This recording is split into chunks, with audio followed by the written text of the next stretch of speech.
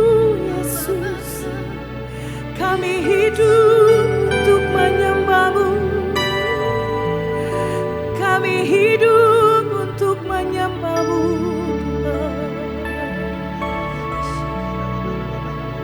Umat Tuhan pagi hari ini, Engkau yang dalam kesesakan, mari angkat tangan-Mu. Minta Tuhan menjamah Engkau hari ini. Nyatakan bahwa Engkau Tuhan lebih dari nafas hidup kami. Engkau lebih dari segala berkat yang kami nanti-nantikan. Engkau lebih dari segala yang kami ingini. Engkau Yesus. Kami cari Engkau Yesus. Kami cari Engkau Yesus.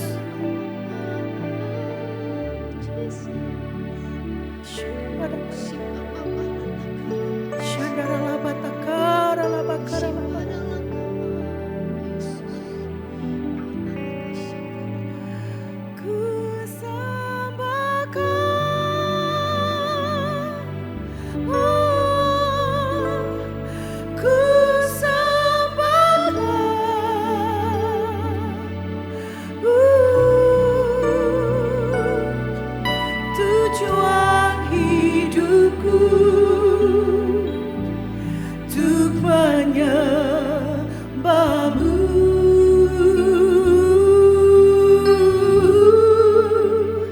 Ku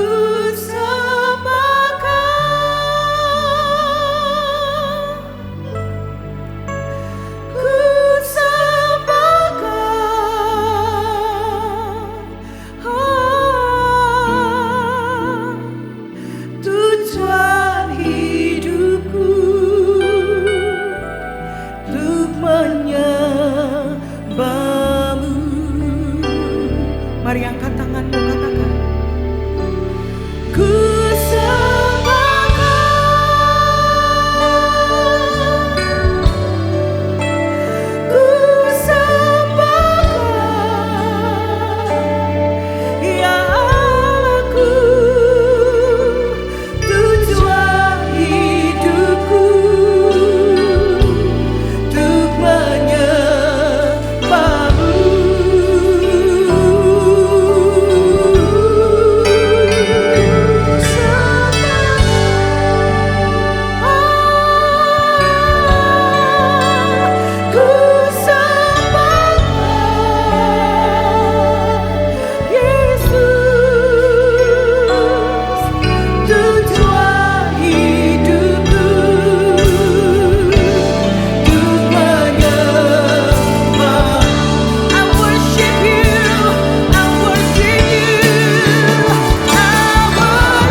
menyembah-Mu di tempat ini Tuhan. Kami meninggikan Engkau ya Tuhan yang layak kami tinggikan.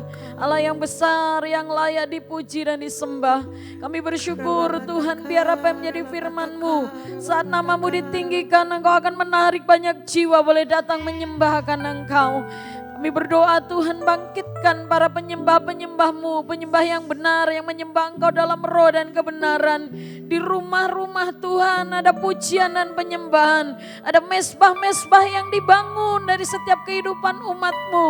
Kami bersyukur Tuhan kalau sampai hari ini kami masih diberikan kesempatan. Sekalipun kami harus melakukan ibadah secara online, tapi kami percaya itu tidak mengurangi kasih kuasa-Mu yang bekerja dalam kehidupan umat-Mu. Kami berdoa di dalam nama Yesus, mengangkat tangan kami saat dimana ada pujian, ada doa dinaikkan. Dari tempat itu hadirat surga turun, dari tempat itu mujizat turun, dari tempat itu kuasa Tuhan bekerja di dalam nama Yesus. Diberkatilah umat-Mu yang datang menyembahkan Engkau. Apapun keadaan mereka, kami berdoa di dalam nama Yesus. Ada kasih, ada kekuatan yang baru, ada mujizat yang bekerja di dalam kehidupan mereka di dalam nama Yesus. Keluarga demi keluarga umat-Mu diberkati oleh Tuhan. Bangkitnya seorang laki-laki yang takut akan Tuhan, yang akan membawa seisi keluarganya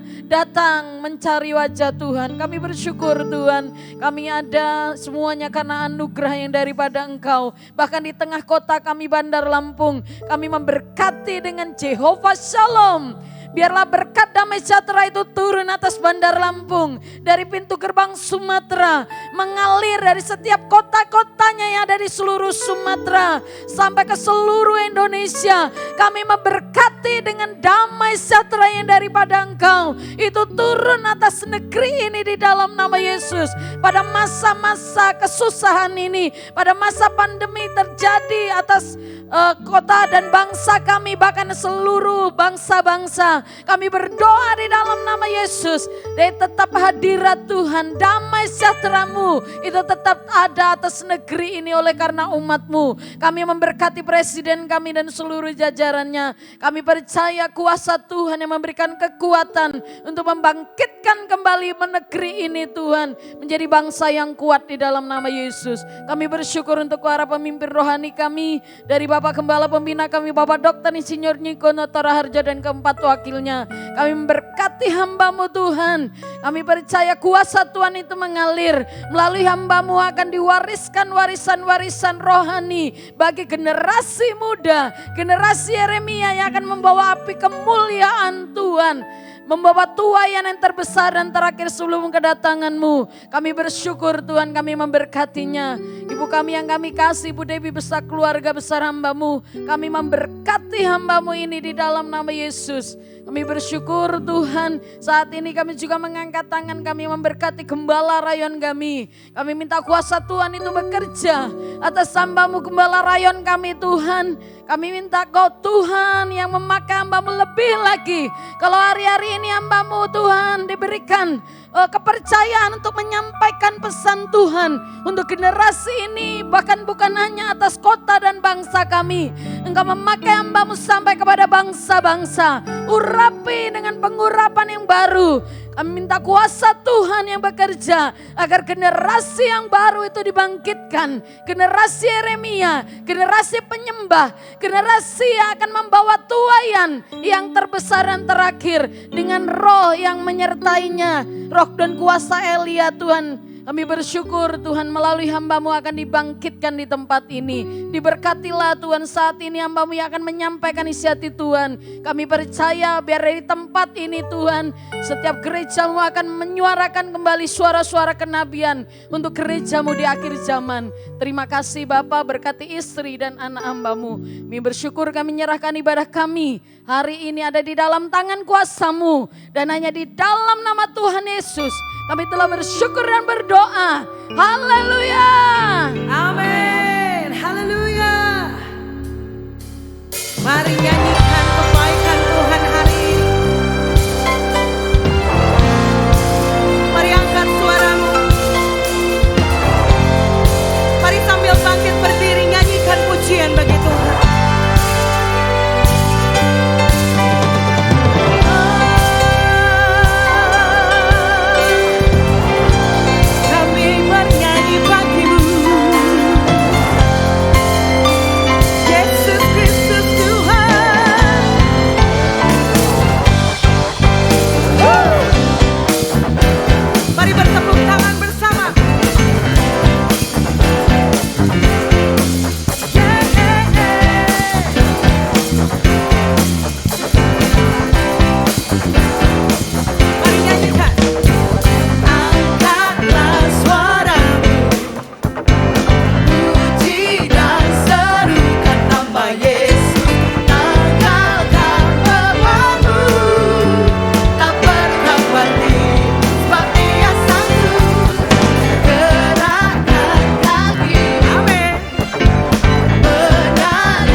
Dialah Tuhan yang kita inginkan selama-lamanya. Kita mau jalan sama-sama Tuhan sampai akhir hidup setiap kita. Oh Tuhan Yesus.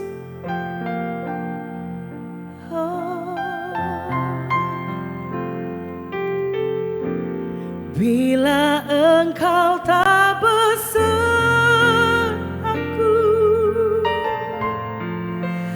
ku tak mau berjalan. Ku perlu Tuhan, pimpin langkahku dengan kasih karunia-Mu. Pimpin langkahku setiap waktu, berjalan dalam Roh-Mu. Nyatakan Tuhan kemuliaan-Mu dan berjalanlah denganku.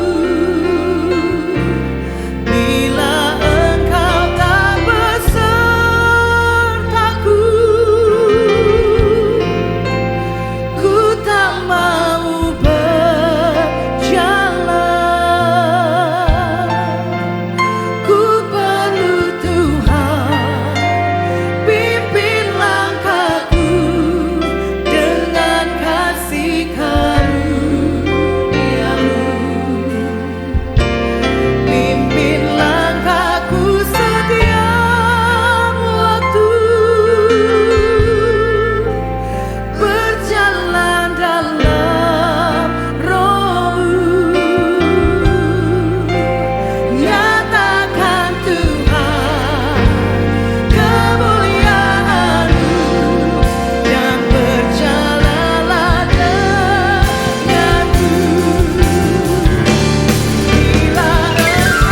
Engkau tak besertaku, tak mau berjalan.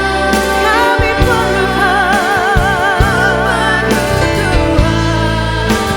pimpin langkahku dengan kasih karunia-Mu. Pimpin langkahku setiap waktu, berjalan dalam Roh-Mu. Nyatakan Tuhan kemuliaan-Mu dan berjalanlah denganku. Nyatakan Tuhan kemuliaan-Mu dan berjalanlah denganku.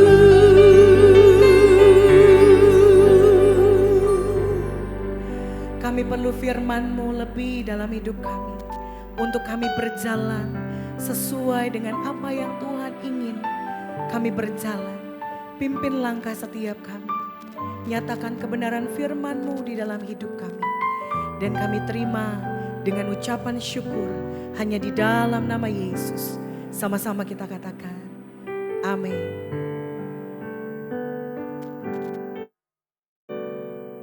Saudara yang dikasihi Tuhan, saya bersyukur bahwa hari ini kita bisa bertemu kembali dalam ibadah raya online GBI Rayon 17 Lampung.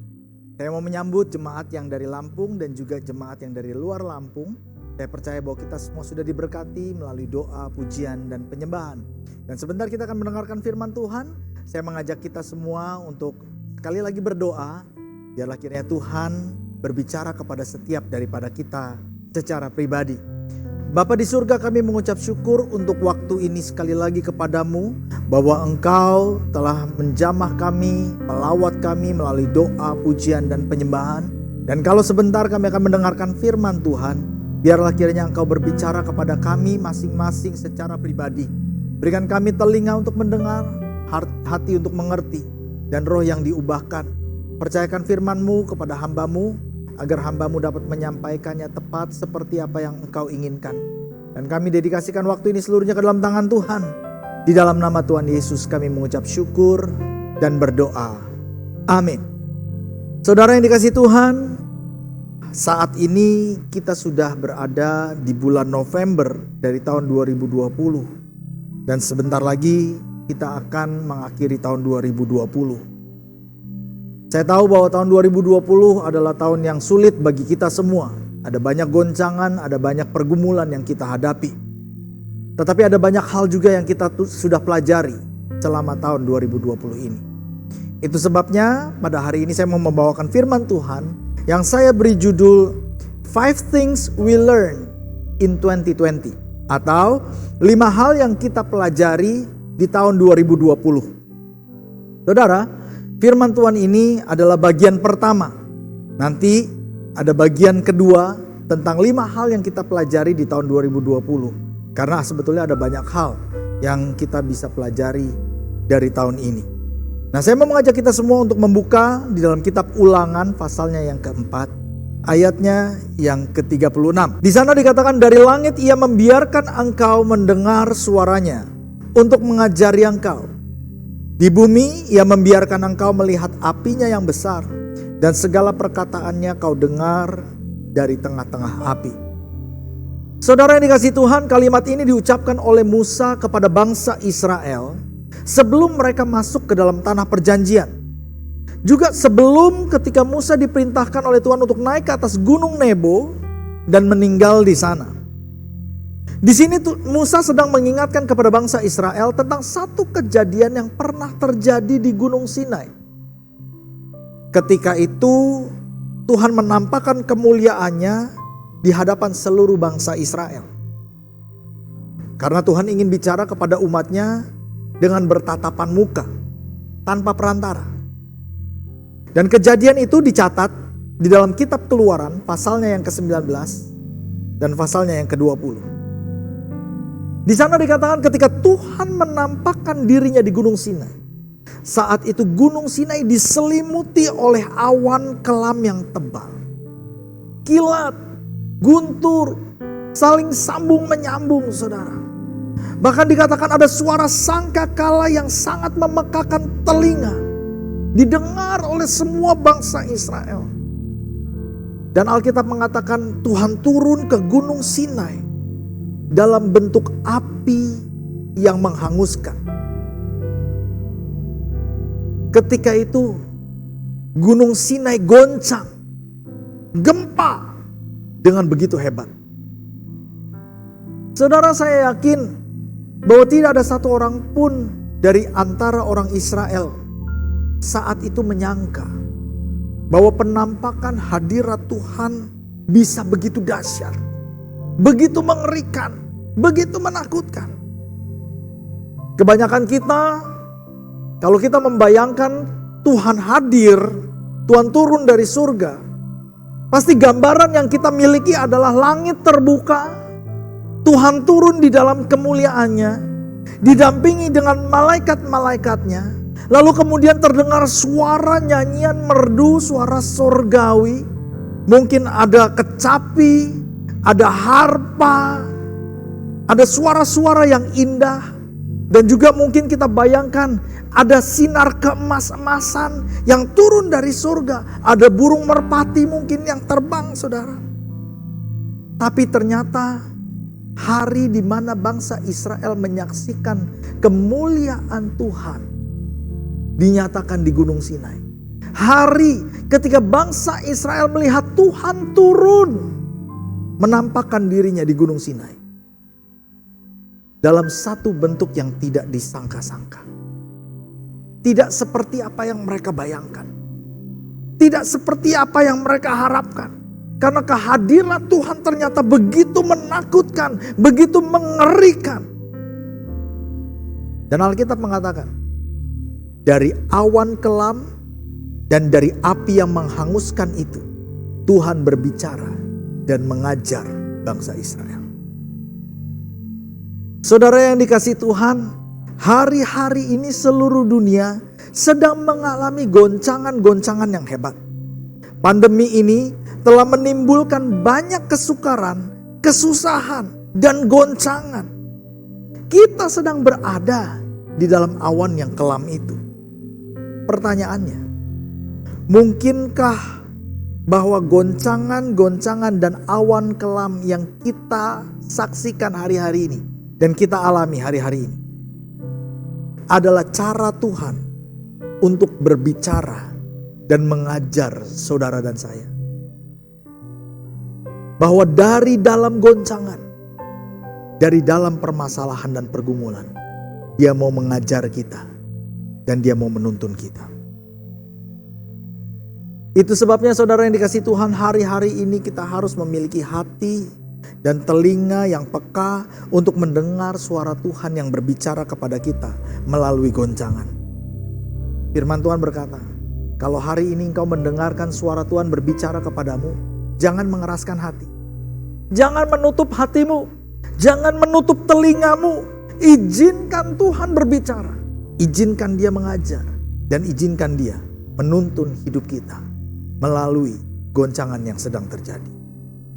Oleh sebab itu hari ini kita akan melihat 5 hal yang bisa kita pelajari dari tahun 2020. Yang pertama, tahun 2020 telah mengajar kepada kita untuk berhati-hati dan berjaga-jaga. Setiap saat, setiap waktu kita harus bisa berhati-hati dan berjaga-jaga. Tidak ada satu orang pun yang bisa menyangka bahwa tahun 2020 akan menjadi sebuah tahun yang sangat sulit bagi semua orang. Kebanyakan orang berpikir tahun 2020 angkanya begitu bagus, 2020 pasti akan menjadi tahun yang baik, tetapi kenyataannya malah sebaliknya. Di Indonesia saudara, pandemi ini sudah berjalan lebih dari 8 bulan. Dan hingga saat ini belum ada tanda-tanda bahwa keadaannya akan menjadi semakin baik. Bahkan beberapa negara yang tadinya sudah bisa mengendalikan penyebaran virus ini, sekarang sedang mengalami gelombang yang kedua. Ada yang berkata bahwa Amerika sekarang sedang mengalami gelombang yang ketiga bahkan. Negara-negara seperti Inggris, Italia, Prancis, Belgia sedang mengalami outbreak kembali. Dan akhirnya mereka harus menerapkan lockdown kembali. Bahkan belakangan ini kita banyak mendengar berita-berita bahwa orang yang gak pernah keluar rumah sama sekali, gak pernah kemana-mana justru bisa terjangkit virus ini. Beberapa waktu yang lalu kami mendengar ada 2 orang kenalan kami di Jakarta yang terpapar COVID. Padahal mereka gak pernah kemana-mana. Mereka di rumah terus. Itu sebabnya kita perlu berhati-hati dan berjaga-jaga. Sebab hal ini menyadarkan kita bahwa kalau orang yang sudah stay at home saja, yang sudah menjaga dirinya sedemikian rupa, masih bisa terjangkit, apalagi kita yang masih sering beraktivitas di luar rumah harus lebih berhati-hati. Dan harus lebih berjaga-jaga. Jangan sampai kecolongan. Itu sebabnya penting bagi saudara dan saya ketika kita melakukan aktivitas di luar. Selalu mengenakan masker, bawa sanitizer, mencuci tangan. Ketika kita pulang ke rumah, kita mandi, kita bersih-bersih. Keramas lagi, lalu kemudian membersihkan handphone kita sampai bersih saudara. Saudara yang dikasihi Tuhan, kalau untuk menjaga kesehatan jasmani saja, kita perlu membawa segala perlengkapan dan perangkat-perangkat kesehatan. Pakai masker, bawa sanitizer, bawa disinfektan, bahkan beberapa orang pakai face shield segala saudara.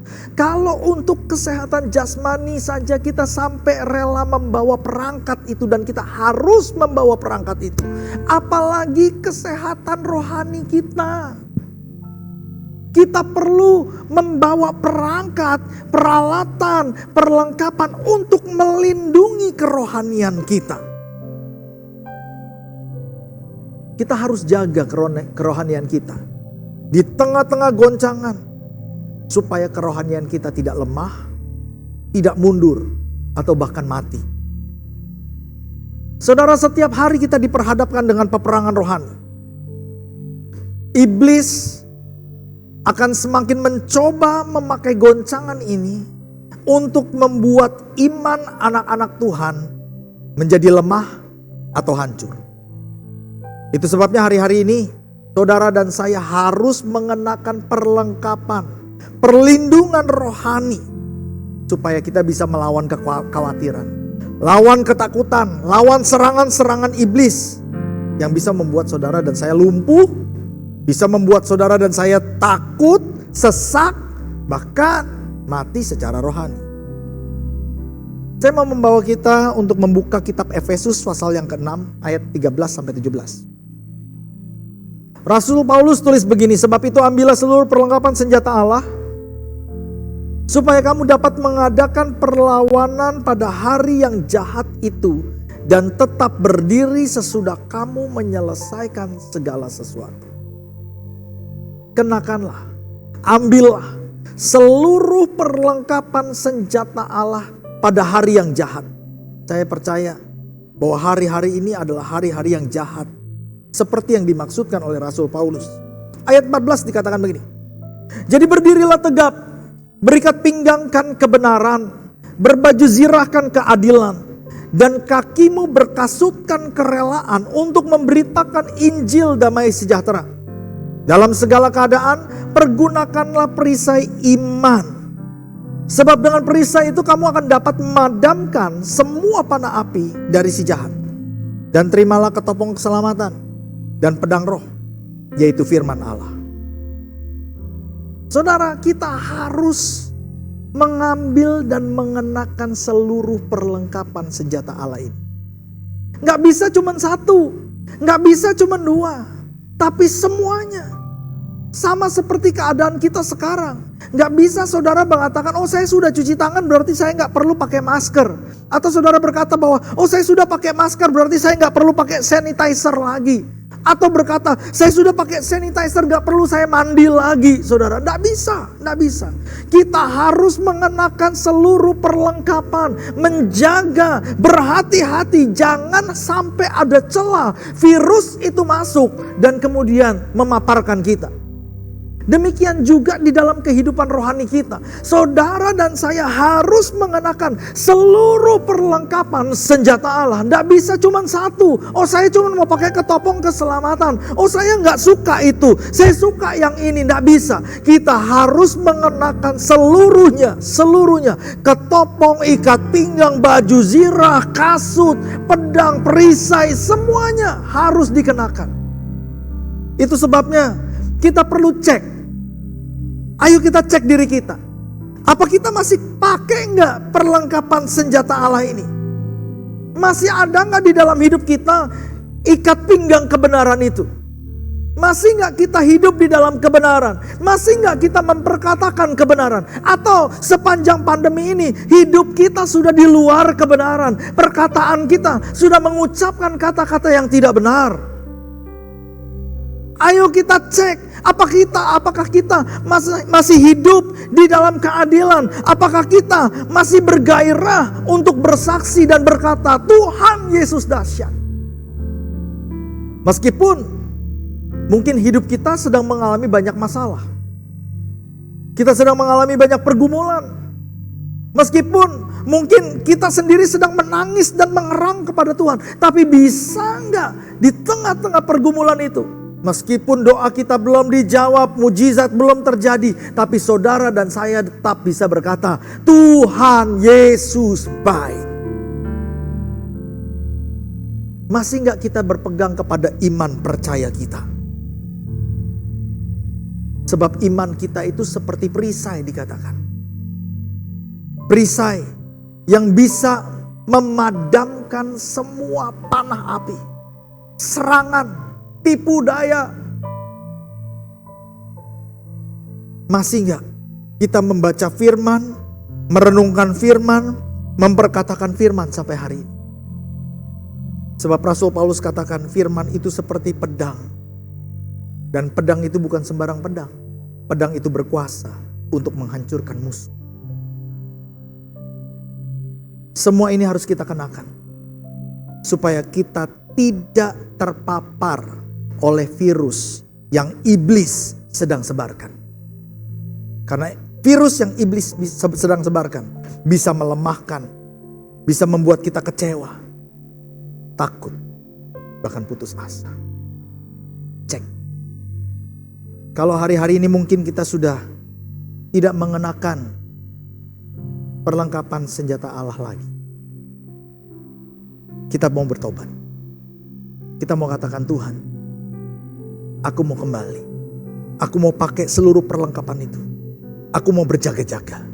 Aku mau berhati-hati. Hal kedua, apa yang kita belajar dari tahun 2020? Tahun 2020 telah mengajar kita untuk bisa berubah. Saudara yang dikasihi Tuhan, virus ini telah membawa banyak perubahan. Apa yang dulu boleh, yang bisa kita lakukan, sekarang udah gak boleh dan gak bisa kita lakukan.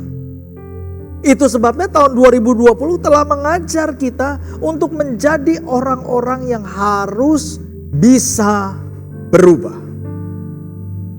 Hal-hal seperti dulu, berjabat tangan, cipika-cipiki, makan di tempat sembarangan mungkin kita masih bisa lakukan, sekarang udah gak bisa lakukan.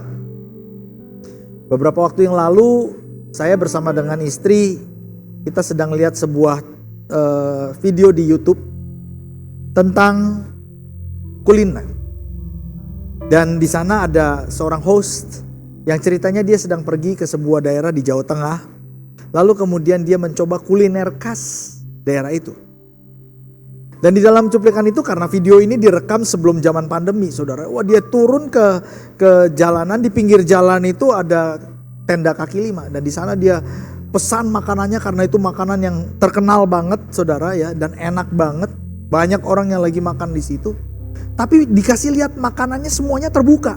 Wah, semuanya makanannya terbuka. Bahkan sampai nasinya pun ya, yang ada di rice cookernya itu kondisinya dalam keadaan terbuka gitu. Nggak ada penutupnya, nggak ada. Lalu kemudian semua orang ngambil pakai tangan begitu, saudara. Lalu kemudian saya bilang sama istri saya, kok dulu kita berani ya kayak gitu ya? Karena kita juga ngalamin kayak begitu. Dulu juga kita suka makan dengan cara yang demikian di kaki lima. Tapi sekarang begitu kita ngelihat orang lain lakukan hal seperti itu, kita sadar dan kita katakan, dulu ternyata kita kotor ya. Dulu ternyata kita lakukan ini ya, kita harus bisa berubah. Kenapa saya sadar bahwa apa yang kita lakukan dahulu itu tidak sehat? Karena tahun 2020 telah mengajar kita untuk hidup di dalam kebersihan. Kita sudah berubah. Ada banyak pembelajaran dan kita harus bisa berubah. Itu sebabnya salah satu pembelajaran penting yang bisa kita petik di tahun 2020 ini adalah saudara dan saya harus bisa menjadi orang yang mau berubah. Keadaan dunia sedang berubah. Segala sesuatunya sedang bergeser. Dan kita tidak bisa menggunakan cara-cara lama, strategi yang lama di dalam musim yang baru. Matius 9 ayat 14 sampai dengan 17 dikatakan begini. Kemudian datanglah murid-murid Yohanes kepada Yesus dan berkata, "Mengapa kami dan orang-orang Farisi berpuasa tetapi murid-muridmu tidak?" Jawab Yesus kepada mereka, "Dapatkah sahabat-sahabat mempelai laki-laki berduka cita selama mempelai itu bersama-sama mereka? Tetapi waktunya akan datang. Mempelai itu akan diambil dari mereka dan pada waktu itulah mereka akan berpuasa. Tidak ada seorang pun menambalkan secari kain yang belum surut pada baju yang tua. Karena jika demikian kain penambal itu akan mencabik baju itu lalu makin besarlah koyaknya. Begitu pula anggur yang baru tidak diisikan ke dalam kantong kulit yang tua.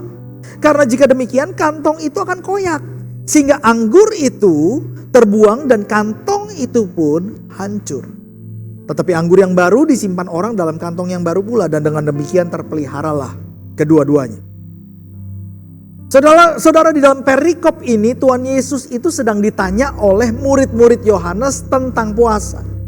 Mereka bertanya kenapa mereka dan orang-orang Farisi berpuasa tetapi murid Yesus nggak puasa. Lalu Tuhan Yesus menjawab mereka dengan mengatakan bahwa waktunya nanti akan tiba untuk murid-murid Yesus berpuasa ketika mempelai laki-laki itu diambil dari mereka. Tapi kalau waktunya belum tiba, maka mereka belum berpuasa. Lalu Yesus memberikan penjelasan kepada murid-murid Yohanes tentang secarik kain yang baru yang dijahitkan untuk menambal kain yang sudah tua. Juga Yesus berbicara tentang anggur yang baru yang dituangkan ke dalam kantong kulit anggur yang sudah tua. Memang di dalam penjelasannya Yesus, Tuhan Yesus sedang memberikan pengertian tentang puasa. Tetapi di dalam penjelasannya itu, Tuhan juga sedang memberikan pengertian tentang waktu dan bagaimana kita harus bisa berubah dengan berubahnya waktu. Tuhan katakan bahwa anggur yang baru harus disimpan di dalam kantong kulit anggur yang baru. Anggur yang baru gak bisa disimpan di dalam kantong kulit yang lama. Sebab kalau disimpan di dalam kantong kulit yang lama akan hancur, anggurnya akan terbuang. Anggur selalu berbicara tentang Roh Kudus. Anggur selalu berbicara tentang berkat, tentang kelimpahan, dan tentang sukacita. Dan Tuhan sedang berkata, berkat yang baru, kelimpahan yang baru, sukacita yang baru, itu harus ditampung di dalam kantong kulit yang baru. Saya percaya bahwa meskipun kita sedang berada di dalam masa pandemi dan masa yang sulit, tapi Tuhan masih menyediakan berkat-berkat yang baru, anggur yang baru, sukacita dan kelimpahan yang baru bagi saudara dan saya. Yang percaya katakan amin. Saudara, di layar saudara akan melihat ada dua foto tipe kantong kulit yang berbeda. Yang satu di sebelah kiri saudara itu adalah kantong kulit anggur yang baru. Di sebelah kanan adalah kantong kulit anggur yang lama. Kantong kulit anggur yang baru adalah kantong kulit yang masih lentur, dia masih fleksibel, saudaraku. Sedangkan kantong kulit anggur yang lama adalah kantong kulit anggur yang kulitnya sudah keras. Sudah gak fleksibel lagi. Sudah gak bisa berubah lagi. Nah Tuhan Yesus katakan, ketika orang memasukkan anggur yang baru, dia gak bisa masukkan ke dalam kantong kulit yang lama. Dia harus masukkan ke dalam kantong kulit yang baru. Kenapa? Karena ketika kantong kulit yang baru itu dimasukkan anggur yang baru, lalu ditutup dan kemudian kantong itu disimpan, maka dengan berjalannya waktu akan terjadi proses fermentasi. Dan ketika terjadi proses fermentasi saudara, maka anggur itu akan mengeluarkan gas dari dalam kantong kulit itu. Dan ketika gas itu keluar, gas itu akan menekan kantong kulit itu. Dan karena kantong kulitnya masih fleksibel, masih baru, masih lentur, maka dia bisa mengikuti dorongan dari gas yang keluar dari dalam kantung itu.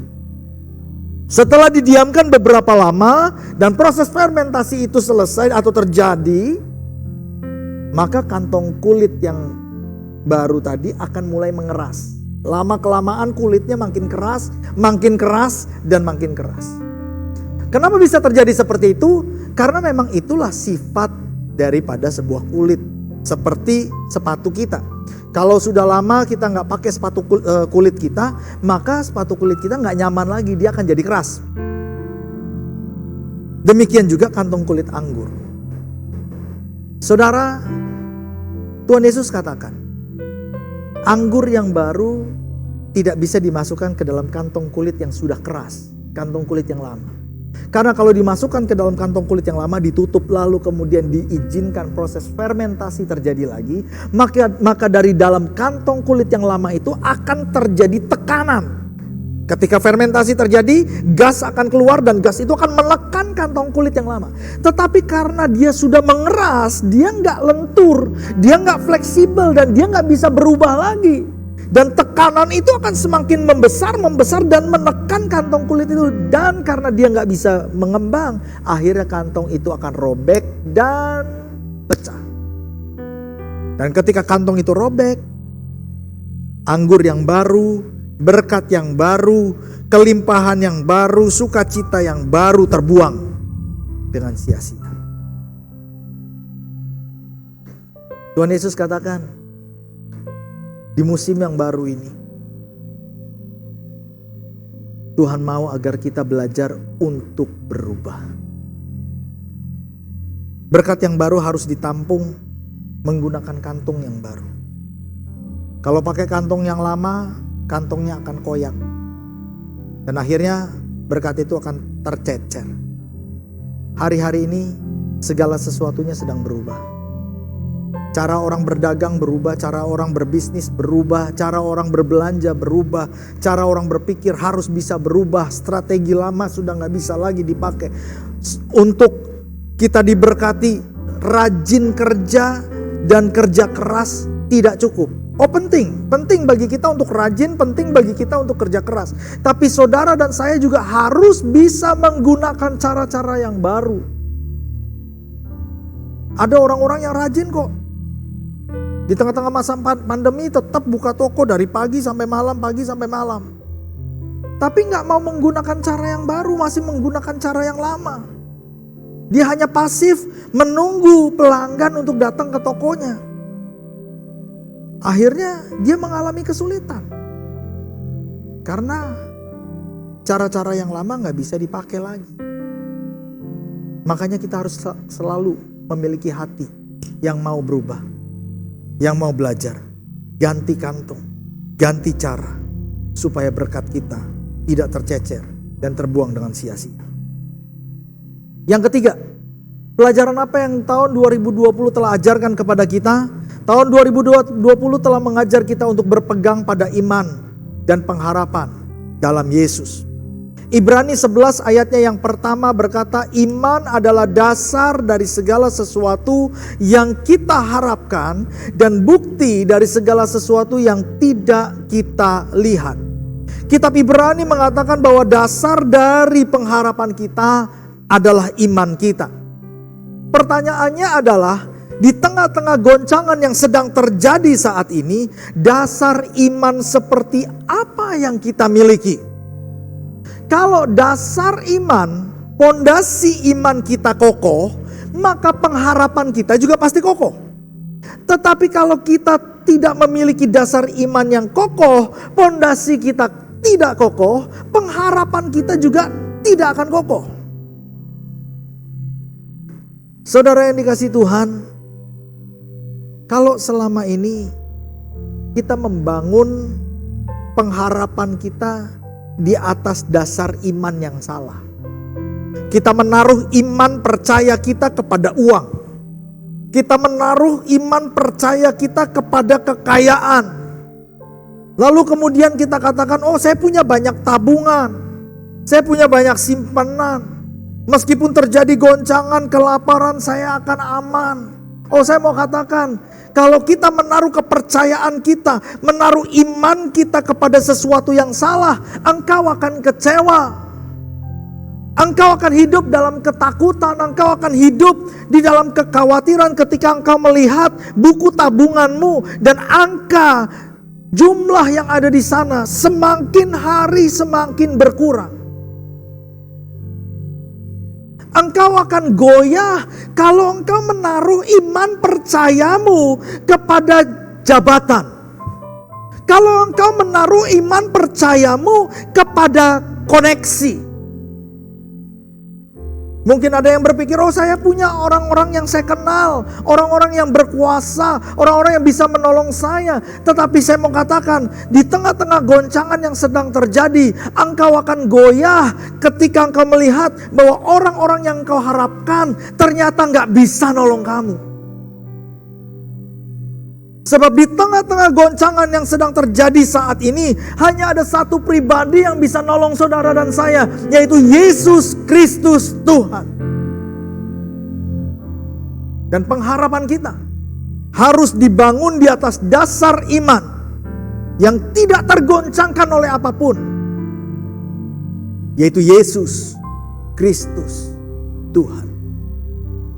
Ibrani pasal 6 ayat 19 sampai dengan ayat 20. Di sana dikatakan pengharapan itu adalah sauh yang kuat dan aman bagi jiwa kita, yang telah dilabuhkan sampai ke belakang tabir, di mana Yesus telah masuk sebagai perintis bagi kita ketika ia menurut peraturan Melkisedek menjadi imam besar sampai selama-lamanya.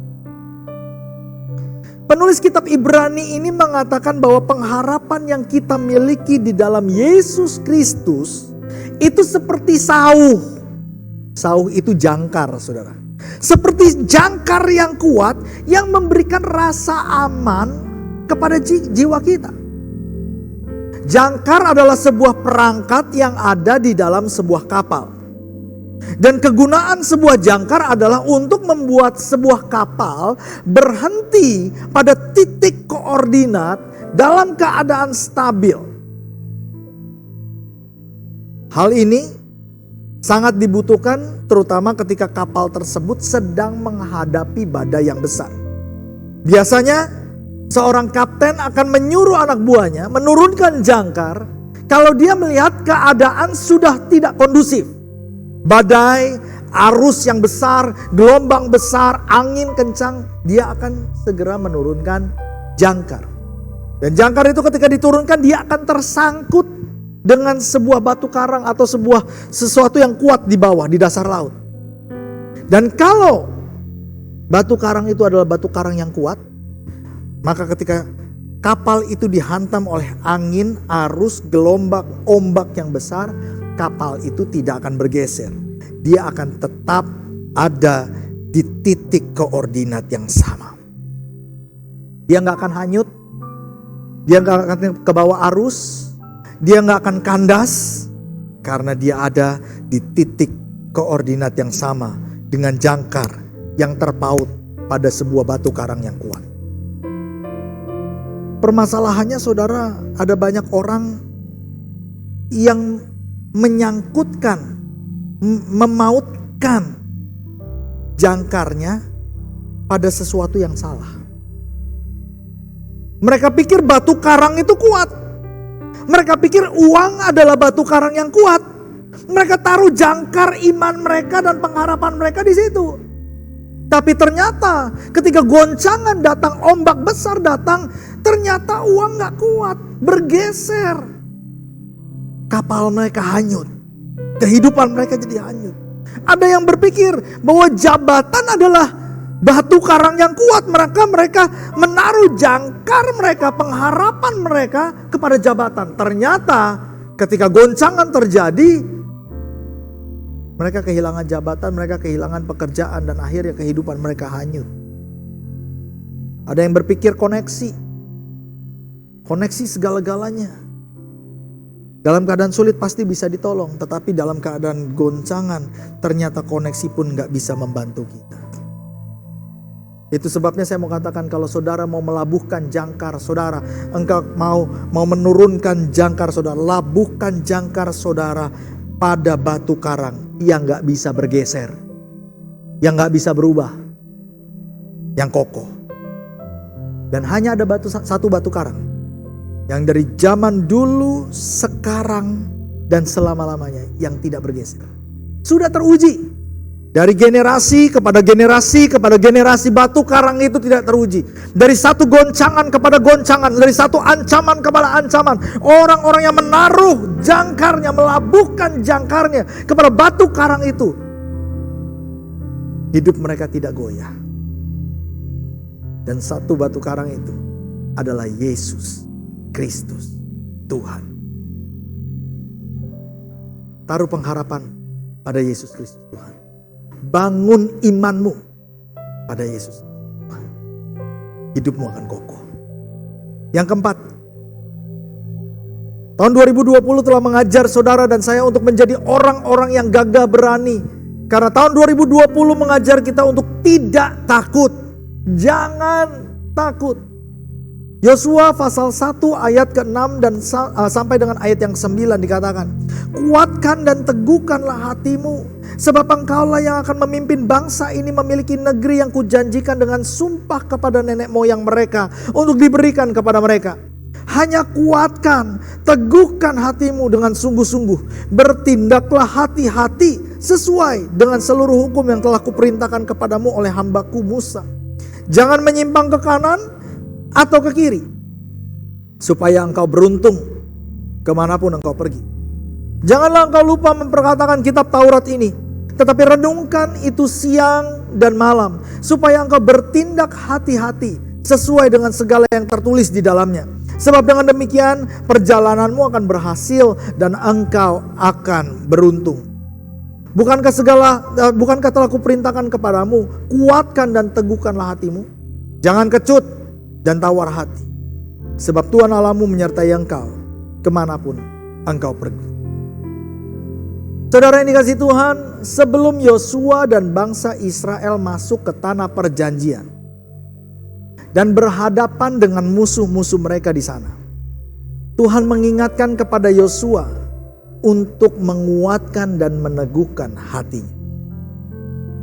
Bahkan kalimat ini diulang sampai 3 kali. Dan ditutup dengan perkataan, jangan kecut dan tawar hati, sebab Tuhan Allahmu menyertai engkau kemanapun engkau pergi. Hari-hari ini di tengah-tengah goncangan yang sedang terjadi, Tuhan telah mengingatkan kepada kita untuk tetap kuat, untuk tetap teguh hati, jangan takut. Tahukah saudara bahwa musuh terbesar kita bukan iblis? Kalau kita berpikir bahwa iblis adalah musuh terbesar, kita salah.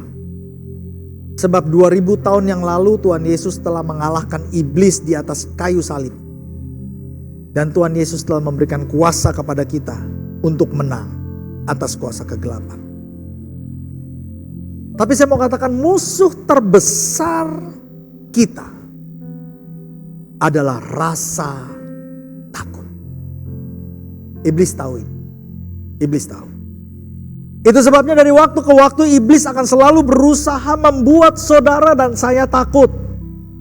Sebab kalau dia bisa berhasil membuat saudara dan saya takut, maka kita akan menjadi orang-orang Kristen yang lumpuh. Saudara, ketika pasukan Israel yang dipimpin oleh Raja Saul berhadapan dengan Goliat, mereka semua terintimidasi oleh Goliat selama 40 hari. Setiap kali Goliat keluar di pagi hari dan sore hari untuk mengintimidasi mereka, Alkitab katakan barisan tentara Israel lari kocar-kacir karena ketakutan. Padahal saya mau katakan kepada saudara, pasukannya Saul bukan pasukan yang sembarangan loh. Atau istilahnya yang sekarang bukan pasukan kaleng-kaleng. Mereka adalah pasukan elit. Oh, mereka sudah mengalahkan beberapa kali peperangan dengan orang Filistin. Panglimanya itu Abner bin Ner. Itu orang hebat. Orang setia, orang yang tidak aneh-aneh, hebat. Bahkan Saul sendiri Alkitab katakan, perawakannya tinggi besar. Dia lebih tinggi 1 kepala daripada semua orang yang ada. Oh, gagah perkasa. Tapi dari mereka semua, mereka gak ada satu orang pun yang berani menghadapi Goliat karena mereka takut. Mereka jadi lumpuh. Di tengah-tengah pandemi ini, iblis sedang menyebarkan rasa takut yang besar kepada banyak orang. Iblis tahu kalau dia bisa membuat anak-anak Tuhan yang seharusnya gagah perkasa, yang telah diberikan kuasa untuk menginjak ular. Kuasa untuk menang atas kuasa-kuasa di dunia ini. Kalau dia bisa buat anak-anak Tuhan menjadi takut, maka anak-anak Tuhan akan menjadi orang-orang yang lumpuh. Orang-orang yang tidak memiliki pengharapan, yang hidupnya di dalam kekalahan demi kekalahan. Anak-anak Tuhan yang takut akan menjadi anak-anak Tuhan yang akan kehilangan berkat-berkat yang Tuhan sedang sediakan. Itu sebabnya Tuhan ingatkan kepada Yosua. Yosua, nanti kalau kamu masuk ke dalam tanah perjanjian jangan takut. Sebab aku sudah memberikan mereka kepadamu. Aku sudah memberkati engkau. Aku telah menyediakan apa yang mereka miliki dan akan kuberikan kepadamu. Kota-kota berkubu, tanah yang penuh dengan susu dan madu, berkat-berkat yang berlimpah, yang tadinya ada jadi milik mereka telah kuberikan kepadamu. Tapi engkau gak boleh takut. Sebab kalau kamu takut, kamu gak bakalan menang. Kamu gak akan bisa mengambil. Engkau gak akan bisa untuk meraih. Engkau gak akan bisa menang kalau engkau takut. Dan iblis akan selalu mencoba untuk membuat saudara dan saya takut, sehingga kita tidak bisa meraih kemenangan. Oleh sebab itu hari ini saya mau katakan kepada saudara, jangan kecut dan tawar hati, sebab Tuhan Allah kita menyertai kita kemanapun kita pergi. Amin. Yang terakhir, yang kelima. Tahun 2020 telah mengajar kita untuk berkata-kata dengan jujur. Matius 5 ayat 37 berkata, jika ya hendaklah kamu katakan ya, jika tidak hendaklah kamu katakan tidak.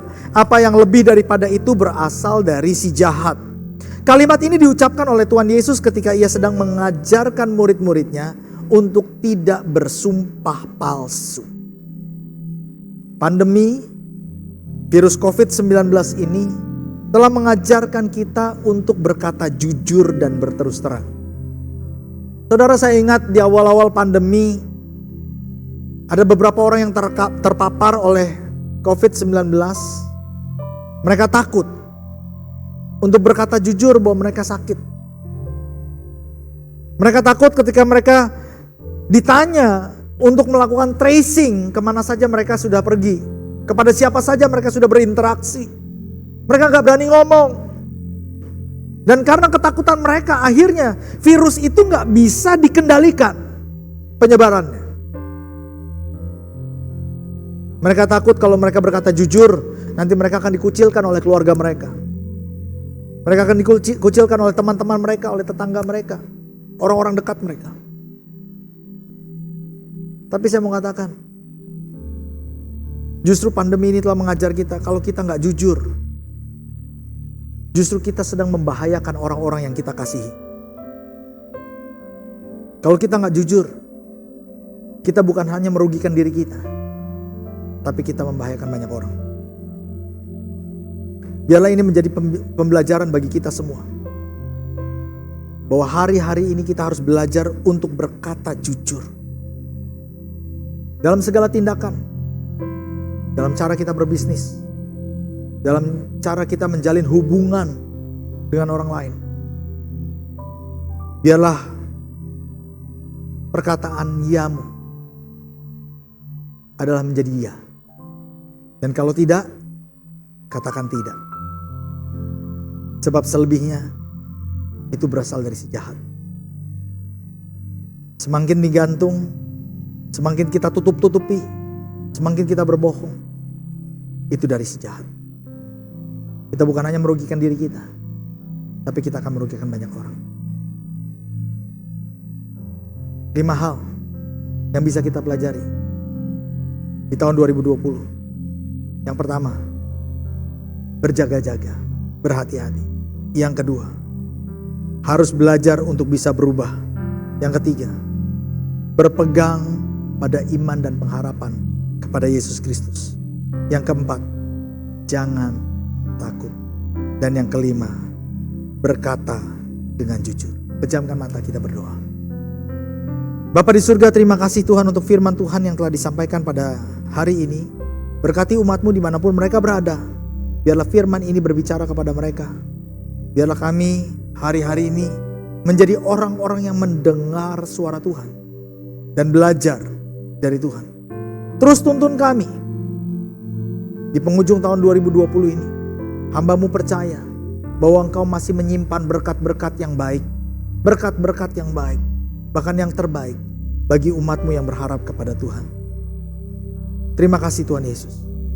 Di dalam nama Yesus kami mengucap syukur dan berdoa. Bersama-sama kita katakan, amin. Saudara, sebentar kita akan memberikan persembahan. Saudara bisa memberikan persembahan dengan 3 macam cara. Yang pertama, saudara bisa memberikannya dengan melakukan mobile banking atau ATM transfer kepada rekening-rekening bank yang ada di layar saudara. Atau saudara bisa melakukan e-payment dengan men-scan QR yang ada di layar saudara. Atau saudara bisa memasukkan persembahan saudara dalam amplop, lalu kemudian saudara bawa ke gereja dan memasukkan di kotak persembahan yang ada di gereja. Kalau saudara sudah siap untuk memberikan persembahan, saya mengundang kita semua untuk bangkit berdiri dan kita akan mengucapkan deklarasi persembahan ini bersama-sama.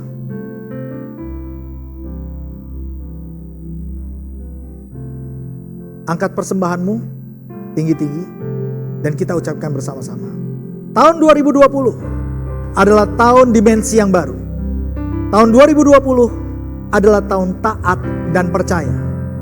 Pada saat kami membawa persembahan, kami percaya pintu surga terbuka dan berkat Tuhan dicurahkan. Saya menerima pekerjaan, bisnis, sekolah dan kuliah yang lebih baik, keuntungan, bonus dan aset dilipat gandakan. Semua transaksi dibuat berhasil, pelanggan lama dan baru Tuhan datangkan. Semua pembayaran dapat dilunasi, memiliki rumah di bumi dan di surga, menerima hadiah, kejutan dan penghargaan. Yang belum punya pasangan diberikan jodoh, mempunyai keluarga yang harmonis dan tidak ada kemandulan. Segala penghalang, penyakit dan kerugian dihalau dari dalam hidupku, dari dalam keluargaku, dari dalam pekerjaanku dan bisnisku.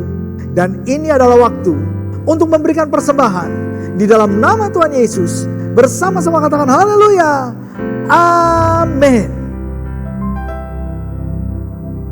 Saudara, sebentar kita akan mengakhiri ibadah raya online kita. Oleh sebab itu, sekali lagi saya mengundang kita untuk tetap berdiri. Dan mari kita mengangkat tangan kita tinggi-tinggi kepada Tuhan. Membuka hati kita dan menyiapkan hati kita untuk menerima doa berkat. Demikianlah akan terjadi jika kamu mendengarkan firman Tuhan ini serta melakukannya dengan setia. Maka terhadap engkau Tuhan Allahmu akan memegang perjanjian dan kasih setianya yang diikrarkannya dengan sumpah kepadamu. Ia akan mengasihi engkau, memberkati engkau dan membuat engkau banyak. Ia akan memberkati buah kandunganmu, hasil bumimu, gandum dan anggur serta minyakmu, anak lembu sapimu dan anak kambing dombamu. Segala ternak yang dipercayakan Tuhan kepadamu akan diberkati dengan berlimpah-limpah. Engkau akan diberkati lebih daripada segala bangsa, dan tidak akan ada laki-laki atau perempuan yang mandul di antaramu. Tuhan akan menjauhkan segala sakit penyakit daripadamu, dan tidak akan ada satupun dari wabah celaka yang kau kenal yang akan ditimpakannya kepadamu. Terimalah berkat yang berlimpah-limpah dari Allah Bapa di surga, kasih karunia dalam anaknya yang tunggal Tuhan Yesus Kristus, serta persekutuan yang manis dalam Roh Kudus menyertai kita semua mulai hari ini bahkan sampai selama-lamanya. Di dalam nama Yesus bersama-sama kita katakan amin. Tuhan Yesus memberkati.